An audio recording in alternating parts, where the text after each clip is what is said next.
Hey, do you guys do everything possible to avoid politics, or do you talk politics? I think this is as political as we get. Well, no, we don't talk politics. Ever. We had RFK on. RFK came on. Okay. And it wasn't. I'll be honest with you. Afterwards, and probably after this too, Yeah. because we're going to talk about this. Yeah. Afterwards, I read all the comments, and I read all your letters, and I read everything. I just want us to all get along. That's it. So I don't want to talk politics, and I think what you and I do predominantly, if they come to a Jeff Dunham show, it's to get away from everything that is. But I do. You're doing a lot of politics now? No. But okay, so Leno was on with Piers Morgan, and one of the clips that they played the other day was him talking about how he doesn't do political jokes anymore at all because it's just too, divisive. Polarizing. Polarizing and divisive. And you say one joke, even if it's sort of okay, people get angry. So I understand that, but at the same time, I still do it. Walter dresses up like Biden, but it's the joke that you're making. Is it? But you are a little bit safer because a lot of your jokes go through and don't come from you, right? Like you have. I do argue both sides. Like if he does a joke, and you have a puppet, so it could be their view and not necessarily your view. that's what I'm saying. Because He's if the other side. I will be the other side of it. Yeah. If they Doesn't say a matter. joke, I'll roll my eyes. Your And jokes are funny, and that's really all that's important. Not if you can polarize. Like, I thought you did get a lot of personal pushback when you first brought Akbar. What's his name? Ahmed, sure. Ahmed. Well, yeah, but that was when we were all one nation, and it was when we had been attacked, and it was a few years after. It was a year after 9/11, and I'm like, what is Letterman making fun of? What is Leno making fun of? And they were making fun of those guys that did that horrible thing to us.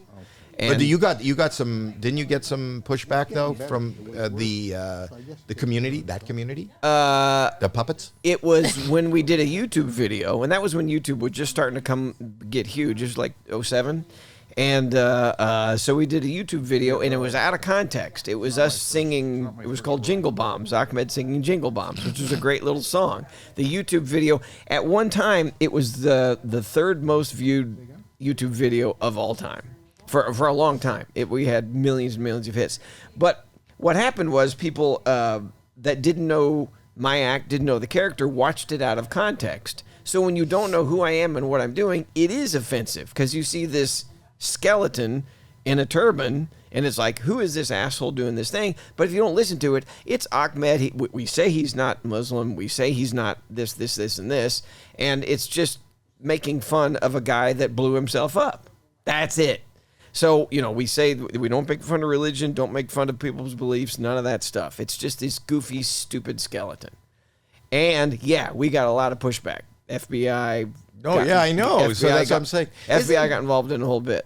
Right. So Yeah. what I'm saying is you and I are in a business where all we want to do is make somebody smile. Right. Even if you have, and how do you find humor if it's not in what's going on, if it's not something that anybody is a part of, Yeah. if anybody hasn't heard of? It's just like saying, you could paint pictures, but don't use the color blue. Right. So you can't talk about politics. You can't talk about religion. You can't talk about sex. So it's kind of a weird, but I think that pendulum is swinging back now where you can be some of the most, I don't think they're politically incorrect, but some people who don't care about political correctness, because I don't think there is political incorrectness in comedy. Right. If it's comedy, it's correct. But let's take a core belief for something that you have that you don't joke about, something that's very personal to you, and somebody makes a joke about it.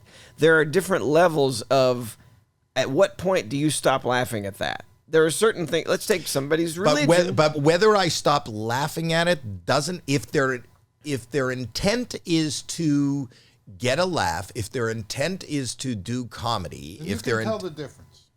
No, but people can't. Oh. But I'm saying if you know that they are not there to... It's funny because it's insulting. Because I don't laugh at it, and I realize that even in my career, more people, many more people in any one city... Listen, even if you're selling out arenas, there are more people that are staying home. We can't make everyone laugh. Right. It's like, it's a sensibility. It's taste. Not everybody's going to like a song. Sure. Not everybody's going to like a joke. I believe if the intent was to create a joke, I really don't believe there's too soon. Could I be offended by something? I find that offensive, but listen, you're trying to joke. That's not making me laugh. You don't have to like it. But I don't have to like it. I don't think that there should be anybody, including myself, that says you can't say that. Well, people are going to hate me for this because I'm always a politically correct downer. But when there is a time where a group of people is receiving, like, yes, we were one nation, but there was also a group of people who suffered during that time because of the acts of 9/11. And so if there's going to be stuff said about a group of people, then they're already receiving all that hate and backlash and stuff like that. So it's, okay, but wait, let me jump in on that. Okay. So my point when I came up, his first version was the Dead Osama. We couldn't find Osama a year later. We didn't know where he was. Mm-hmm. So I created this bumbling skeleton who was half dead, living with my characters. And I thought, if I'm going to do this, I'm going to do this the right way. So I wrote jokes that I thought, if there were people that were related to people that were killed in 9/11, if there were husbands, if there were wives, if there were kids, parents of people that were killed, where would they be at that point in time? What could help them to laugh? What would they laugh at? And what would help them to move forward? Mm-hmm. And it wasn't hateful stuff towards those people who did that thing. Mm-hmm. It was whistling in the dark or laughing at our fears of. It was turning this scary thing into something to laugh at. You're trying to get through it too, and that's the way you dealt with the horrible issue that you're talking about. Well, and by the way, my first show that I did that was 6 miles from Ground Zero. Well, there you go. At a comedy club in New York. And I did 45 minutes of my regular show, and then I said, by the way, I have another. There's one sentence we've all been waiting to hear, and that is Osama bin Laden is dead. And of course, the roof came off the place because those were all the people that were right there when it happened a year before. And I said, well, I have a special guest for you this evening. Please help me welcome Osama bin Laden. And it was like God put a vacuum and sucked out of all the air out of that room. It was like, what is this asshole from California about to show us? And I pulled the Dead Osama out, this bumbling skeleton. And again, he was the most hated man in our country at that point because he had instigated all that stuff. Right. And so this bumbling skeleton comes out and he pretends that he blew himself up and et cetera, et cetera. And we moved on from there. And at that moment in time, that was appropriate. Mm-hmm. Now it would not be. But it's kind of the same thing. One of my favorite comics of all time was a dear friend of mine who's no longer with us, is Gilbert Gottfried. Oh, yeah. Right. And Gilbert Gottfried, there was a roast of Hugh Hefner. Do you know about this? No. Hugh Hefner, it was a Comedy Central roast. They used to do the roast, and they were roasting Hugh Hefner. And it was planned before 9/11, but Jeff Ross decided that, we haven't laughed. And it was like less than a week after 9/11 in New York at the Hilton. They decided to go and just, do whatever they try and do it. Yeah. Try to do it. And famously, Gilbert was inappropriate. Yep. And that was the humor of who he is. And that's what I loved about him. There was no limit, no too soon. And he did a joke that night about he couldn't get a direct flight from New York to L.A. without stopping at the Twin Towers. Well, but the truth of the matter is, you and you out there probably think that that's too soon. But to me, that's the purest comedy. If you can't, my theory of comedy is when you're a little kid and you go to the circus and you laugh at a clown falling down. What are you laughing at? I personally think the misfortune of somebody different. else. Well, you don't have to like it. I don't think it's wrong for somebody to go, that is tasteless. That's too soon. I don't think that's funny. I think that's wrong. I don't think there's wrong about that. But I also don't think it's wrong to laugh at. But I think every comedian, if you're worth your salt, you know where that line is that's too far for too many people. You know what I mean? Yes. Because I think if you're going to be a comedian that's effective and that's funny, you're going to push it a little bit. But where is that line? What percentage of the audience But are you here, offending? you know, somebody's saying making fun of yourself for laughter is priceless. I get it. So you're making fun of your shortcomings, but then it's even more dangerous to make fun of outside shortcomings. And I've talked about this many times. When I came out here in '77, Richard Pryor was trying out his act on Live on the Sunset Strip.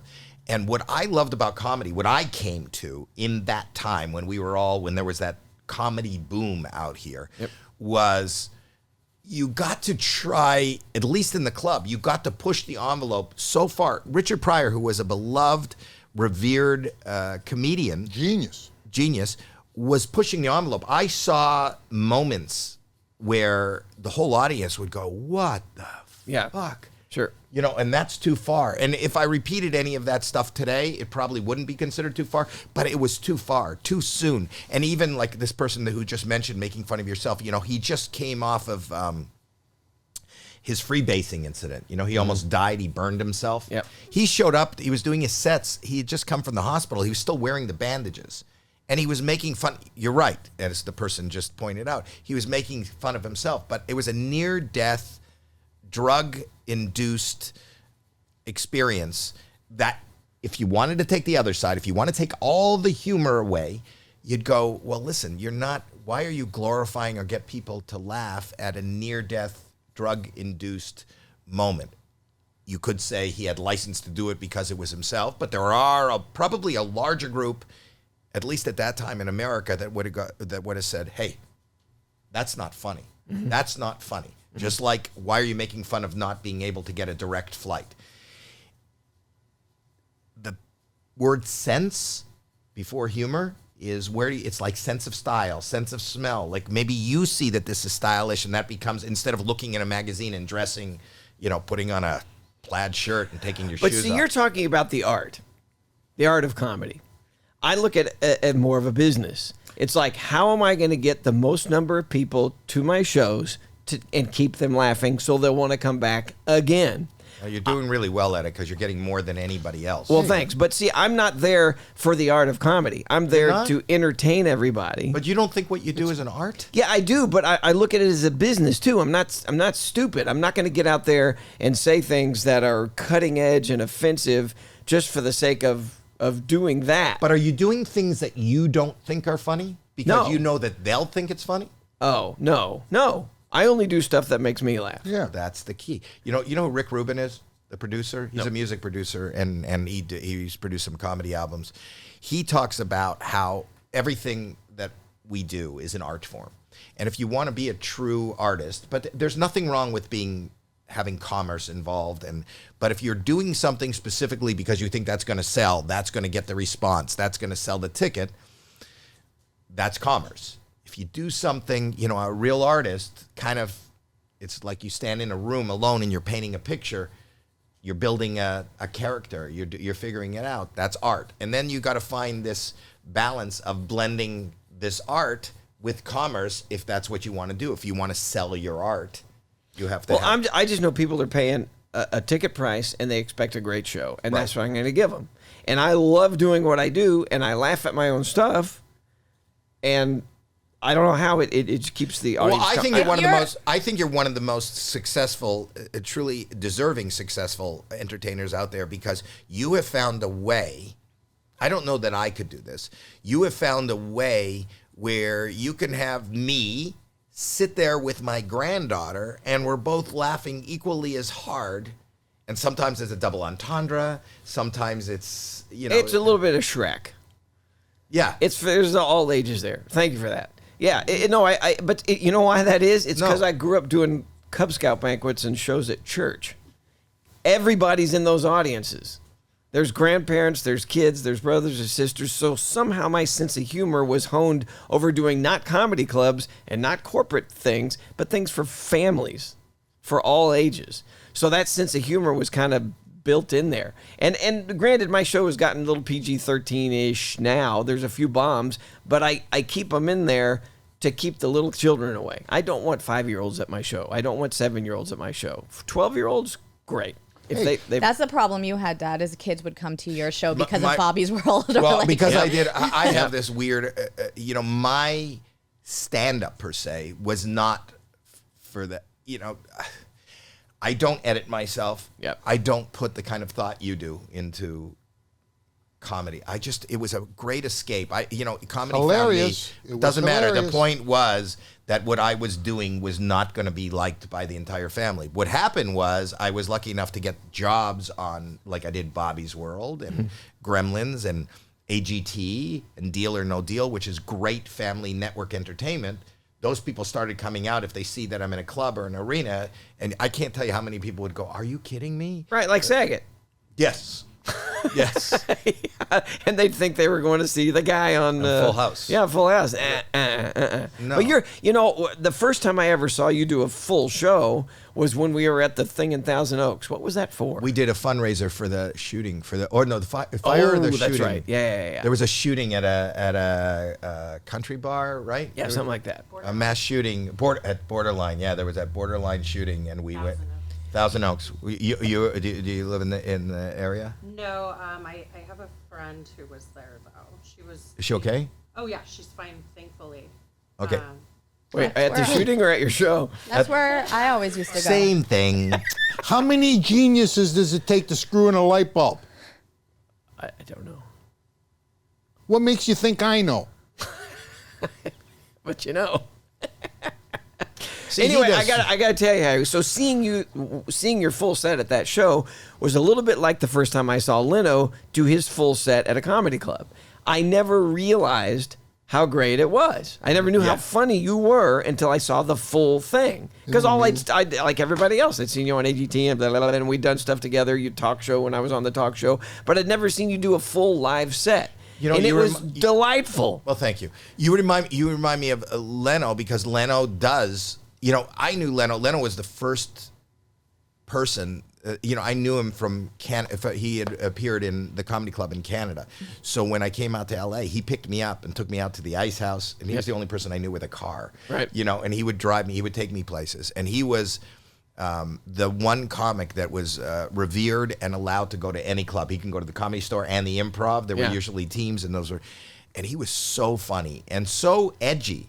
And then what happened is when he got the Tonight Show, but he's like you, he's actually brilliant. He knows who the audience is. He knows that he knowingly has taken a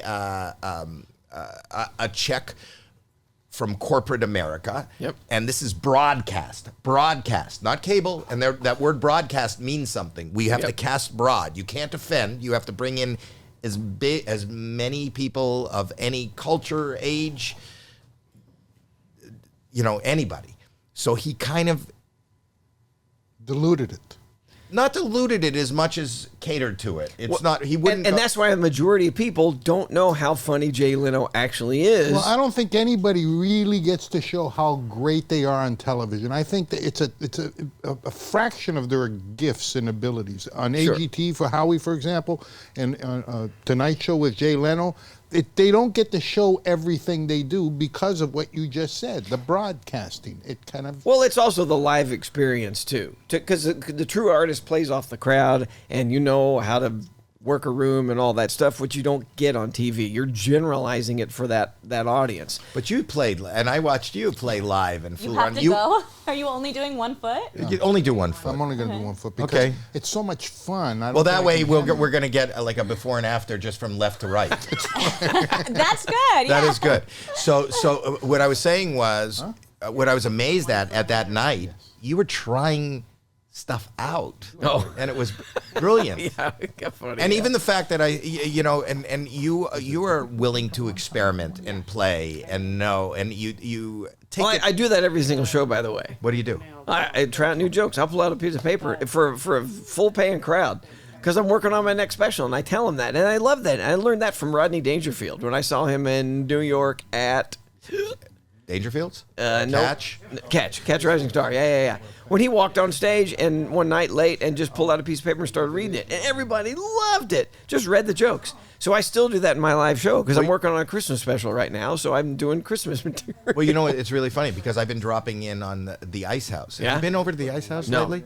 So the guy, Johnny Buss, you know, from the Buss family, they own the Lakers. Okay, yep. He bought that. He put like millions of dollars into it. Oh. It's beautiful. And on any given night, it's me, Bill Burr, Sarah Silverman, Sebastian Maniscalco, everybody just writing their act. Wow. So I go there and I could look at my notes and write my act. Oh, and that's great. It's just a place right here in town. Yeah. You know, so that when I go out to, you know, a big audience or a Howie Mandel show, Yeah. you know.